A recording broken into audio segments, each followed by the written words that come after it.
Assalamualaikum warahmatullahi wabarakatuh. Gimana kabarnya anak-anakku kelas 7 semuanya? Semoga baik-baik semua ya. Mudah-mudahan Allah selalu memberi kita nikmat sehat, melancarkan semua urusan, serta mengabulkan semua doa-doa kita. Amin Allahumma amin. Sebelum ke materi, Bu Yulita di sini akan memberi sedikit ya penjelasan. Tolong di situ disimak di video ini ya. Pada bab 1 yaitu organisasi kehidupan. Nah, organisasi kehidupan, kompetensi inti memahami pengetahuan ya. Di dalamnya menyangkut faktual, konseptual, dan prosedural. Berdasarkan rasa ingin tahunya tentang ilmu pengetahuan, teknologi, seni, budaya terkait fenomena dan kejadian tanpa mata. Nah, kompetensi dasarnya mendeskripsikan keragaan pada sistem organisasi kehidupan, mulai dari tingkat sel sampai organisme, serta komposisi utama penyusun sel. Selanjutnya, nah, sistem organisasi kehidupan ya, di sini menyangkut sel, jaringan, organ, sistem organ, dan organisme. Sel sendiri itu artinya bagian terkecil dan fungsional dari penyusun tubuh makhluk hidup. Nah, jaringan adalah kumpulan sel yang memiliki bentuk dan fungsi yang sama. Organ adalah kumpulan beberapa jaringan yang saling bekerja sama untuk melakukan fungsi kerja tertentu. Sistem organ adalah kumpulan organ yang saling bekerja sama untuk melakukan serangkaian kerja.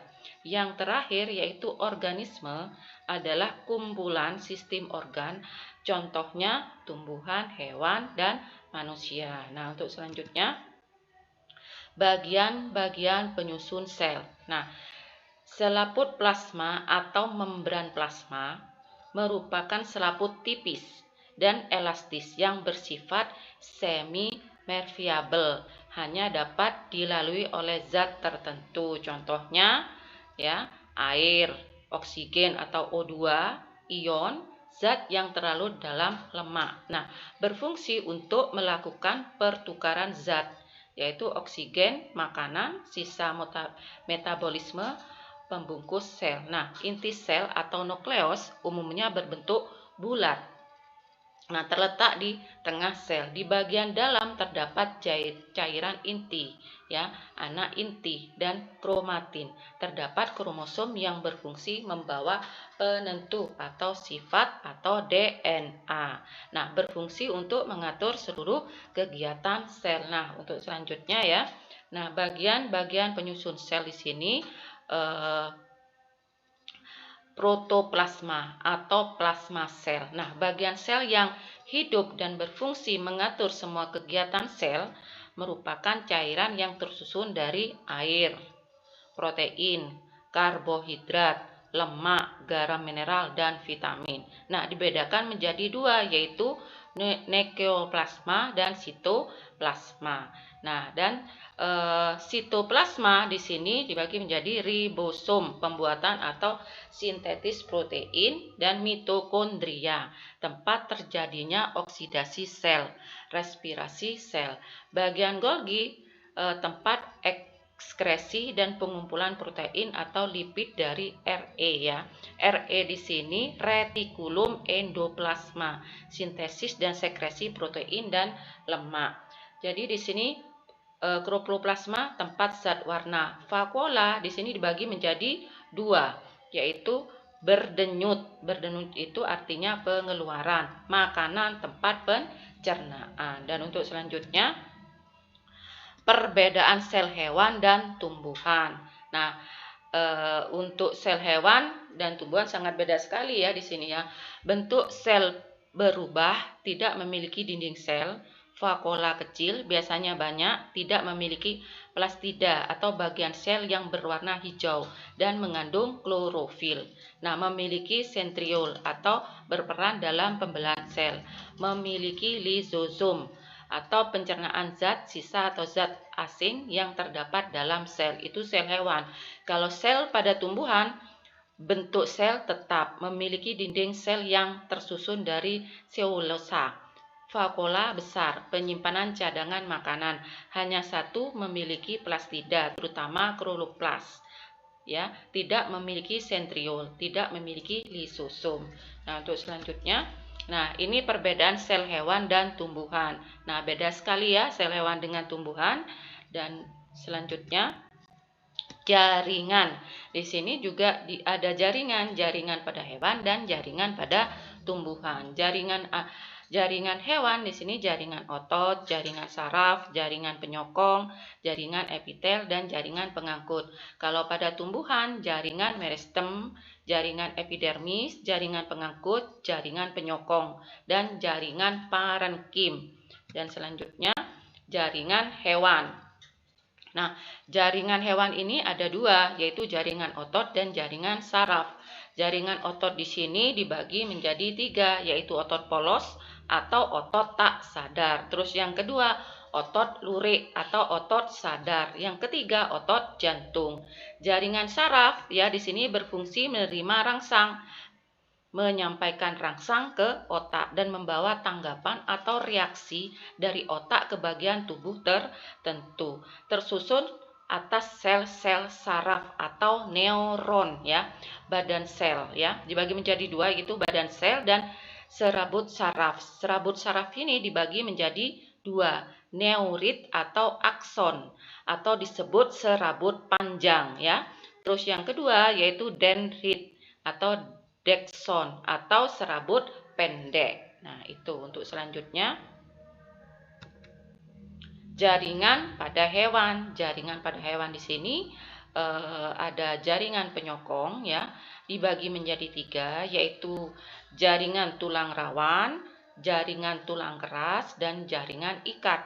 Nah, jaringan epitel. Jaringan epitel di sini dibagi menjadi dua, epitel permukaan tubuh dan epitel permukaan organ dalam. Nah, jaringan hewan di sini jaringan pengangkut dan jaringan darah. Jaringan pengangkut terdiri dari dua, yaitu jaringan limfa ya, terus yang kedua jaringan darah ya, seperti itu. Nah, jaringan darah ini dibagi menjadi dua, jaringan plasma dan sel-sel darah. Sel-sel darah di sini dibagi menjadi tiga, sel darah merah atau eritrosit ya. Terus yang kedua jaringan darah putih atau leukosit. Yang ketiga keping darah, trombosit. Nah, sekarang sudah menginjak pada jaringan tumbuhan. Jaringan tumbuhan di sini yang pertama yaitu jaringan meristem, berfungsi sebagai titik tumbuh tanaman karena terdiri dari sel-sel yang aktif membelah. Jaringan meristem terbagi menjadi dua, yaitu meristem apikal ya dan meristem lateral. Nah, jaringan yang kedua jaringan epidermis. Nah, epidermis ini berfungsi melapisi permukaan organ-organ tumbuhan, contohnya pada akar, batang, dan daun, dan melindungi sel-sel yang ada di bawahnya. Dapat termodifikasi menjadi trikoma dan stomata. Nah, trikoma pada akar untuk mengisap air dan mineral pada daun untuk mengurangi penguapan, pada batang untuk perlindungan. Nah, untuk selanjutnya ya, jaringan tumbuhan ini yaitu jaringan pengangkut. Nah, jaringan pengangkut atau pembuluh kayu atau disebut dengan silem ya. Silem mengangkut air dan menyusur hara dari tanah ke daun.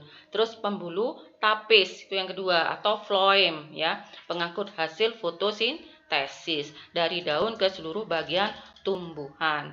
Nah, terus yang selanjutnya yaitu jaringan penyokong. Nah, penjaringan penyokong ini dibagi menjadi dua, yaitu klonlenkim ya, penyokong yang bersifat sementara, penyokong dan memperkuat organ pada tangkai daun. Yang kedua, selenrenkim, penyokong yang bersifat permanen, penyokong organ tumbuh yang telah dewasa, terdapat pada batang, pada tulang daun, penutup buah atau biji yang keras itu. Dan untuk selanjutnya jaringan tumbuhan yaitu jaringan parenkim. Nah, jaringan parenkim pada batang dan akan berfungsi sebagai tempat cadangan makanan. Jaringan parenkim dibedakan menjadi dua, yaitu jaringan tiang dan jaringan bunga karang. Terus organ ya, kita akan membahas tentang organ, yaitu organ hewan dan organ tumbuhan. Organ pada hewan ada yang pertama jantung, yang kedua paru-paru, yang ketiga hati, yang keempat ginjal, yang kelima lambung. Nah, organ pada tumbuhan yang pertama daun, terus yang kedua batang, yang ketiga akar. Untuk selanjutnya sistem organ ya, sistem organ pada hewan di sini dibagi menjadi 5. Yang pertama sistem pencernaan ya, fungsinya mencerna makanan ya. Terus yang kedua sistem sirkulasi, fungsinya mentransportasi darah dan getah bening ke seluruh bagian tubuh. Terus yang ketiga sistem respirasi, berfungsi sebagai pertukaran gas antara CO2 dan O2. Terus yang keempat sistem gerak, berfungsi sebagai pelindung organ dalam alat gerak. Yang terakhir sistem ekskresi. Sistem ekskresi ini berfungsi sebagai pengeluaran sisa-sisa metabolisme dan menjaga keseimbangan lingkungan. Nah, terus kalau sistem pada tumbuhan di sini dibagi menjadi 3, yaitu sistem organ pengangkutan, terdapat pada akar, batang, dan daun. Yang kedua sistem organ pelindung, terdapat pada kulit. Yang terakhir atau yang ketiga sistem organ penyokong, terdapat pada batang. Nah, untuk selanjutnya organisme. Beberapa sistem organ akan membentuk suatu organisme secara utuh. Contohnya organisme adalah manusia dan hewan dan tumbuhan juga. Nah, sampai sekian ya, sampai di sini Bu Yulita yang pada bab 1 ini. Nah, untuk selanjutnya sebelum ditutup kita membacakan alhamdulillah ya. Dan untuk tugas nanti Bu Yulita share ya, di-share di bawah ini ya. Sekian, terima kasih. Wassalamualaikum warahmatullahi wabarakatuh.